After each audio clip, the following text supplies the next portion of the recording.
Hello out there in La Land. We now continue honorable mention. Today's class with the Nishmas Rachalev Chaim Tzvi.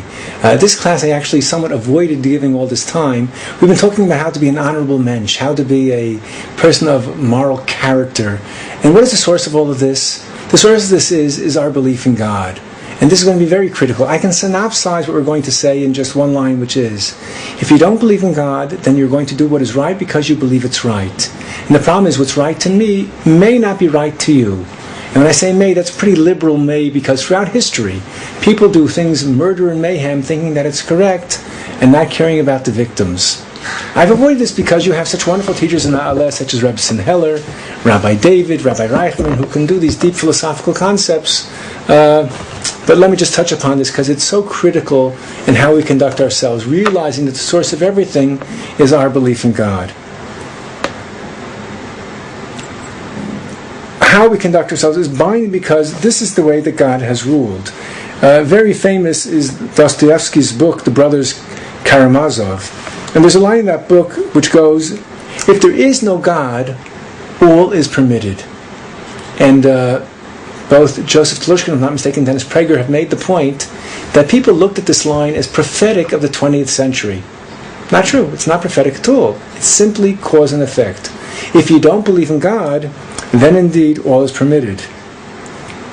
If there is no God, why should everything, including murder, not be permitted? As Rabbi Telushkin makes the point. The Bible makes it very clear that without God, there is nothing higher. In other words, if a person believes that there could be a world without God, and there's nothing higher in the universe than a human being, then where will objective morality derive from? If I want to say that, the way we've once explained it like this, we know that the Medrash says, very famous Medrash, that before God gave the Torah to the Jewish people, He peddled it to all the other nations. And He said to the nations, would you care for the Torah? And they said, Maksiba, what are the table of contents? So He said to the Syrians, He says, you're not allowed to commit sexual crimes. No, thank you. Right, that was Moab. And then He said to Moab, you can't commit murder. No, thank you. No, thank you. And they said to Yishmael, would you care for the Torah? What are the table of contents? You may not steal. No, thanks. No, thanks. So the question is, if you go to Iran today and you see a person got his hand, it's not because he got it caught in the waffle iron.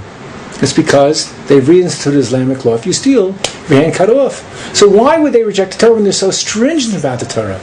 So I heard this once explained by Yaakov Weinberg, and he said, everybody has their own standard. The Torah is an objective standard. It says in the Torah you're not allowed to murder. Who may you not murder? Everyone, across the board. You'll say, you're a Southerner, I can murder blacks. No, you can't murder anyone. Black, white, colored, you can't murder. And you'll say, I can murder a fetus. No, you can't. It's across the board, you can't do it. In other words, you go to Iran, they say you cannot steal. But if you want to steal from a Zionist, it's the Chamitzvah, you're allowed to do it. So what they rejected is they rejected the Torah's the objectivity of that God is determining what you can do. Because as long as man is going to determine what is right and what's wrong, what's good for me will not be good for you. And this is how humans suffer all the time. People have different conceptions of what is moral. And there's no reason for one person to accept another person's notions of ethics as superior to his own. Therefore, if you're going to take out God from ethics and just make it one's determination, my own interpretation of what's right and what's moral, then it is totally subjective. I like chocolate, you like vanilla. I like to murder, you don't like to murder. That's, Hitler like killing, I like saving people. Everyone can do whatever they want. So the point was made that in the Declaration of Independence, the most famous statement is the following, which I quote. I really should quote this by heart, but I'll read it to you. We hold these truths to be self-evident, that all men are created equal, that they are endowed by their Creator with certain inalienable rights, that among these are life, liberty, and the pursuit of happiness. Very insightful Rabbi Jonathan Sacks, the chief rabbi of Sir Jonathan Sacks, the chief rabbi of England, and I wish to quote what he said about this ringing declaration. These truths, of course, are anything but self-evident. They've been implicitly denied by most societies at most times in history.